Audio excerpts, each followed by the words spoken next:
Previously, after Sung Jinwoo defeated the final giant monster, a message appeared before him. You have defeated the enemy. Standing before the lifeless body, he pondered the meaning of the message. But something felt strange.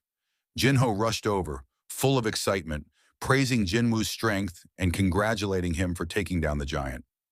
Yet Jinwoo's sharp instincts told him something was off. If that had truly been the dungeon's boss, there should have been a system message declaring the dungeon cleared. His eyes narrowed. The raid wasn't over. Looking closer at the giant's body, he realized something else. There was no black smoke rising from it. Without that smoke, he couldn't extract its shadow. A chilling sensation ran through him, and he quickly signaled Jinho to step back. Just then, the corpse stirred. From the giant's mouth, Baru emerged, his massive form radiating menace. Jinwoo studied the situation carefully. Even in death, the giant's body held an immense magical presence, one that still rivaled Baru's own. Before he could dwell on it, the gate itself began to glow with blinding light. Jinwoo instantly recognized the danger. It was a violent surge of magic power, a storm strong enough to tear flesh. He turned immediately to check on Jinho. To his relief, Igris had already moved, standing like a shield in front of Jinho, protecting him from the storm. Then something strange caught Jinwoo's eye. The gate wasn't just releasing magic. It was absorbing the giant's remaining power. He touched his face and noticed a thin cut across his cheek. Just from the storm's magic pressure, his skin had been sliced open. This was unlike anything he had ever experienced. He told Jinho to stay behind. Without hesitation, he stepped toward the gate, preparing to enter and uncover the truth. With one leap, Jinwoo crossed the threshold and found himself in a massive corridor, built on a scale fit for giants. As he walked deeper, Baru appeared by his side, remarking that he could hear something nearby. Jinwoo agreed. It wasn't an ordinary sound, it was a sinister laugh. A voice then echoed throughout the chamber, mocking the rulers and declaring amusement at their struggles. At the center of the chamber, Jinwoo saw it, a massive giant, bound tightly in chains. The creature raised its head, its voice desperate, urging to be freed. It claimed to know the ruler's true plans and begged to deliver this knowledge to the other monarchs. But then its gaze sharpened. Realization dawned, and it said that Jinwoo was not the person it had expected. Jinwoo asked whether the rulers were responsible for imprisoning him. The chained giant confirmed they were, explaining that he was being used as a tool, a stepping stone for the rulers to prepare the battlefield for an inevitable war. Jinwoo studied him carefully. He had spoken with intelligent magical beasts before, but none had been able to explain their true origins. Perhaps this one could. He asked the chained monarch what he knew about the rulers. The giant replied that they were the ancient enemies of the monarchs. Jinwoo's mind raced. If the rulers were enemies of the monarchs, then by extension, were they also his enemies? He pressed further, asking if the chains binding him were proof of being a monarch. The giant nodded and revealed his true identity. The monarch of the beginning, king of giants. He warned Jinwoo that both rulers and monarchs sought him. With his current strength, Jinwoo was not yet ready to stand against either side. To survive, he would need allies and influence. Jinwoo demanded proof of his words. The monarch then began chanting in an ancient tongue. A system notification appeared before Jinwoo. The monarch of the beginning has activated the skill, Oath of Truth. Accepting the pact, Jinwoo felt the weight of the contract. Neither he nor the monarch could speak lies until the oath was annulled. Again, Li Jie asked for freedom, promising aid against Jinwoo's enemies. Jinwoo attempted to respond with false assurance, but found himself unable to. The oath bound his words. Li Jie explained this was the power of the truth-binding contract. Jinwoo could not lie now. Curious, Jinwoo asked why Li Jie could speak with such clarity, unlike the other monsters from the gates. Li Jie realized Jinwoo was referring to the creatures of chaos, the mindless beasts who poured out of dungeons.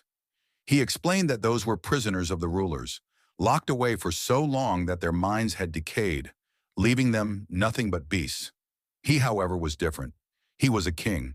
He had retained his sanity, enduring countless years in chains, waiting for this very moment of release.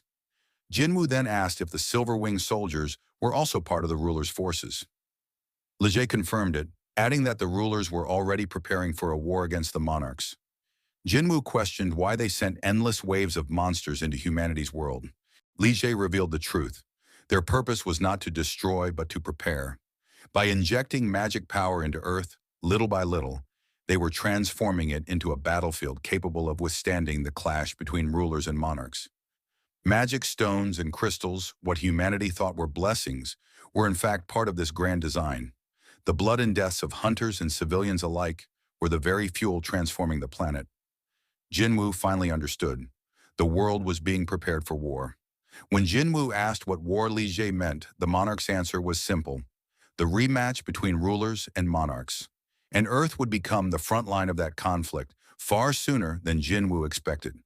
The giant then warned that Jinwoo himself was a target. The power he wielded was not truly his own. By inheriting it, he had marked himself as an enemy to both sides.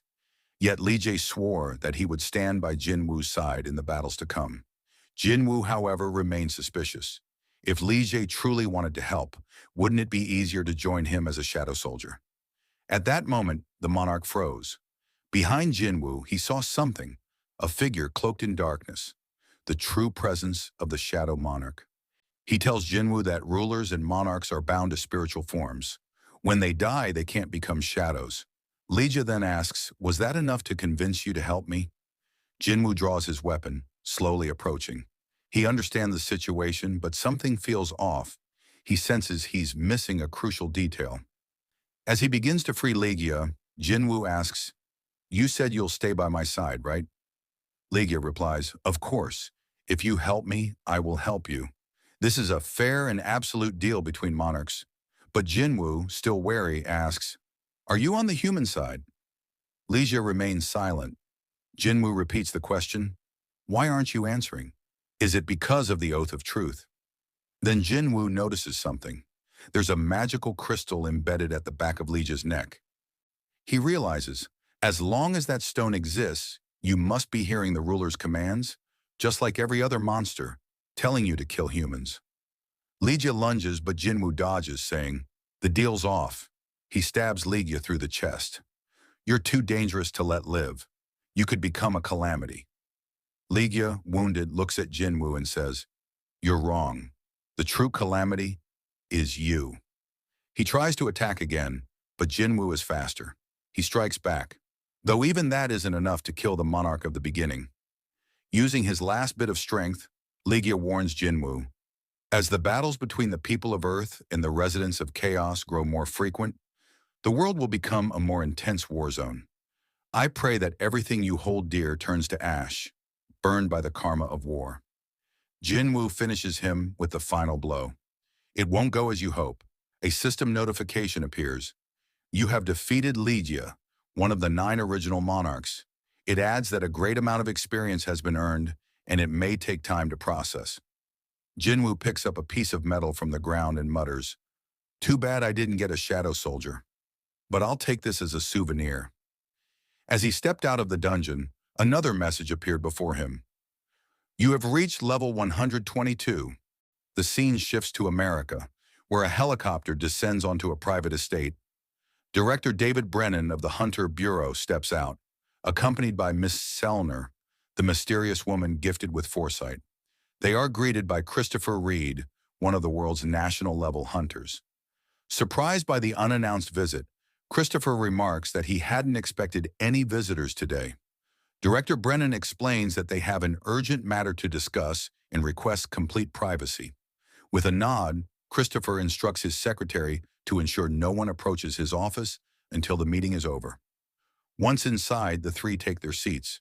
Christopher, still curious, asks why they have come. He makes it clear that he has no intention of joining the S-rank gate raid that recently appeared in the East. But Sellner calmly assures him that their visit is not about the gate. Her expression turns grave as she delivers a chilling warning. Christopher's life may soon be in danger. The hunter freezes in disbelief. Anger quickly flashes across his face. Though he respects Sellner for what she once did for him, he insists they are not close enough for such a cruel joke. He demands to know who would dare to target a man like him. Sellner does not waver. She tells him that she had a dream, a vision where he was surrounded by men, his life at risk. But Christopher, growing impatient, cuts her off. He calls it nonsense, unable to believe that she traveled all this way to warn him about a dream. Tension fills the room as Christopher reminds her of the rumors about her past. Before awakening her current gift, she had once been a psychic. Some believed her strange powers came from that background, but none of it mattered to him. With a hardened expression, he declares that, as a national-level hunter, no one on Earth can kill him. Still, after a pause, his tone shifts slightly. Calmer now, he poses a hypothetical question. If he were to believe her vision, who exactly should he turn to for help? Selner's answer is clear. There may be someone capable of standing against even the greatest of threats, Sung Jinwoo. She insists that he may be the only person who can protect Christopher. The scene shifts to Japan. Emerging from the S-rank dungeon, Jinwoo reflects on the battle he had just endured. He acknowledges to himself that killing the monarch had been the right decision. Even while bound in chains, the enemy had radiated suffocating levels of mana, enough to crush those around him. Jinwoo knew that uncovering the Giant King's true intentions before he could act had spared the world from disaster. Fast forward, and news spreads rapidly across the globe. The giants in Japan have all been eliminated. Social media erupts with speculation about the identity of a possible new national-level hunter. Unlike the Jeju Island raid, which was seen mostly as a Korean triumph, this time the entire world is paying attention. Meanwhile, in China, the last surviving giant that had crossed the sea is brought down by Liu Zhigang, the nation's own national-level hunter. Back in Japan, scandal follows triumph. Matsumoto Shigeo, head of the Japanese Hunter Association, turns himself in to the authorities. His sudden confession stuns the public. Though his true motivations remain unclear, many believe he sought to take responsibility for his betrayal during the Jeju Island raid, when he endangered Korean hunters for Japan's gain. Meanwhile, in the United States, hunters who had just cleared an S-rank gate gather for a lavish government-sponsored celebration. Members of the Scavenger Guild talk among themselves, impressed by the scale of the event and how the government spared no expense. It is then that America's strongest hunter arrives, Thomas Andre, one of the 5 national-level hunters. Towering and full of confidence, he greets his guild with a grin. In a playful mood, he teases them about a wager they had made, putting one member on the spot. The hunter nervously insists that he hadn't bet anything at all, which only amuses Thomas further. He jokes about taking the man's tie as a prize, leaning in with mock seriousness. Turning to his assistant, Laura, Thomas asks how he looks. With her usual bluntness, she remarks that although the tie is expensive, it clashes terribly with his Hawaiian shirt. Laughing at her honesty, Thomas removes the tie, agreeing with her. Once the humor fades, Laura provides an important update. She reports the list of guilds set to attend the upcoming International Guild Conference. Among them, one name catches Thomas's attention: the Ahjin Guild, newly created in Korea. Laura confirms that the guild belongs to none other than Sung Jinwoo. At once, Thomas's playful demeanor shifts. His interest sharpens as he realizes what this means. Soon, Sung Jinwoo will be coming to the United States. Back in Korea, Sung Jinwoo cleared the remaining dungeon breaks across the city. With the crisis finally under control, he stood before a row of giants he had turned into shadow soldiers. He observed his new forces, remarking that it was unfortunate one had managed to escape across the ocean. Still, the gains far outweighed the loss. His army had grown stronger, and the onlookers behind him couldn't hide their astonishment. Seeing their reaction, Jinho smirked, thinking it was no surprise they were shocked witnessing his abilities for the first time. He then noticed Hunter Hoshino approaching, telling him that someone was on the phone asking for him. After answering, Jinwoo was surprised to hear what the caller said. It was Yu Jinho, telling him he had to return to Korea. Jinwoo asked if something had happened. Jinho admitted he wasn't entirely sure, but said his mother had called and sounded shaken. Something had come up regarding family matters, and he couldn't ignore it. Though concerned, Jinwoo agreed and allowed him to leave. As Jinho departed, he thought back to his mother's trembling voice. He had never heard her sound that way before, and unease settled in his chest.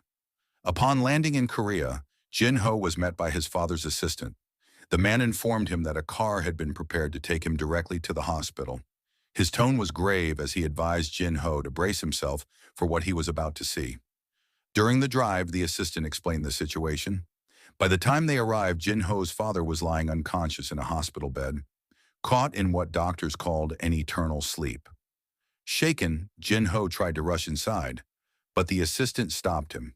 He warned that a hunter unable to fully control his mana could worsen his father's condition simply by being near. Instead, the assistant handed him a notebook. He explained that this was something the chairman had been working on before collapsing. At first, he had kept it aside in hopes the chairman would wake up to ask for it, but now it seemed more fitting for Jinho to have it. Opening the notebook, Jinho's eyes blurred with tears. The pages were filled with clippings of newspaper articles, every single one about him and Sung Jinwoo.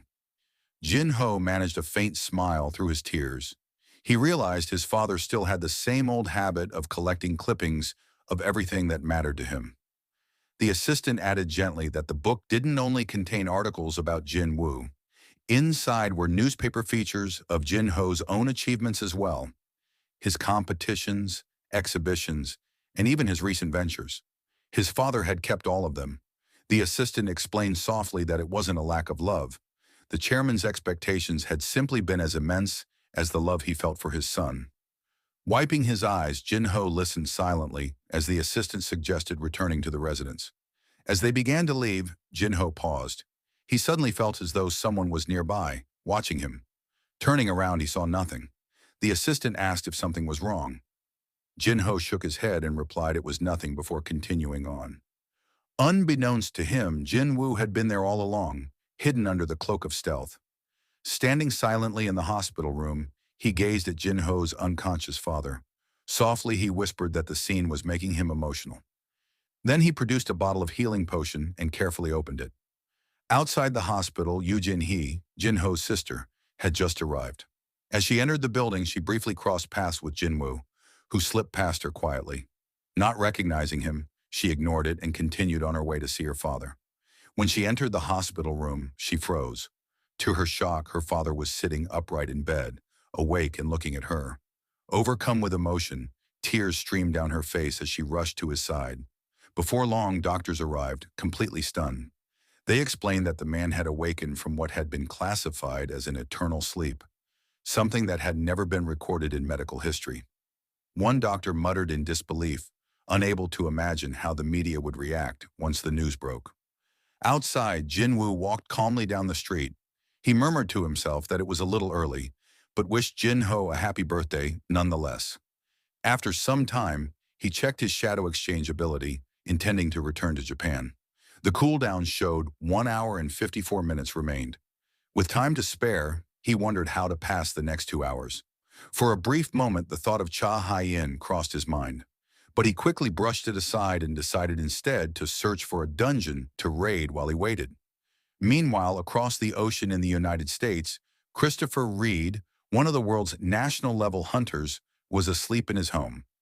Suddenly, he stirred awake, his instincts warning him something was wrong. Rising to his feet, he moved through the silent halls of his residence. The stillness was unsettling. He picked up a wine glass and hurled it to the ground. The glass shattered, but not a sound followed. His expression hardened. Something unnatural was at play. He muttered to himself that the glass had broken without sound. Someone was interfering. Christopher remembered Lady Selner's warning and thought back to the business card Michael Connor had once given him, containing Chairman Gogun Hee's contact information. Michael had told him to reach out if he ever sensed anything strange. Now Christopher began to wonder if Michael had already foreseen this very moment. His thoughts were interrupted as a figure appeared before him, a mysterious man, flanked by several others lurking in the shadows. Christopher demanded to know who they were. The man answered cryptically, saying that Christopher would never be able to protect anything so long as he continued siding with humanity. He referred to Christopher as a fragment of brilliant light. Hearing them speak in the language of monsters, Christopher's fury grew. He demanded answers, but the man merely pointed upward, declaring that he was not speaking to Christopher at all. He was speaking to the being connected to him, the one above. Outraged, Christopher snarled, asking if they thought this was a joke. He activated his powers, his body glowing as he entered a state of spiritualization. The intruders were startled, amazed that a human could use such an ability. But Christopher was beyond patience. Fully transformed, he lunged forward. At least one of them, he vowed, would die by his hands tonight. And with that, the fierce battle began. Back in Japan, Jinwoo was seated in a car heading toward the airport. Outside, enormous crowds had gathered, cheering and expressing their gratitude. They had come to honor the man who had saved their country from complete annihilation at the hands of the giants. Jinwoo noticed how countless people had arrived just to catch a glimpse of him. While the exact number wasn't certain, it was estimated that more than 100,000 people had assembled. Later, once the plane took off, the focus shifted inside the cabin. Jinwoo sat quietly, reflecting on the strange odds of coincidence. He wondered about the chances of a familiar face ending up next to him on a flight, purely by chance. To his surprise, the seat beside him was occupied by none other than Agent Adam White. Jinwoo asked if this meeting was really just coincidence. Adam admitted it would be nice if Jinwoo thought so, though it was hard to believe. The agent reminded him that they had only met once before, yet Jinwoo still remembered him. Baru's voice echoed from the shadows, reminding Jinwoo not to forget the man's name this time. Jinwoo then questioned why Adam was here when negotiations had already been halted. Adam admitted it was improper to bypass official channels, but explained that he had something important to share. Jinwoo asked if the United States had failed to stop the S-rank gate. Adam reassured him that the situation had already been resolved. To explain further, he showed Jinwoo a video of a house engulfed in flames while firefighters desperately tried to extinguish it. The firefighters in the video explained that it was no ordinary fire. No matter what methods they used, they couldn't suppress it. Jinwoo asked what exactly he was being shown. Adam urged him to keep watching until the end. It was then revealed that Christopher Reed, one of the American national-level hunters, had caused the fire. A total of 1,800 firefighters and 14 elite hunters had been mobilized to extinguish the flames. Jinwoo quickly realized that if such a blaze existed, then a battle must have taken place. He asked if Christopher had been defeated.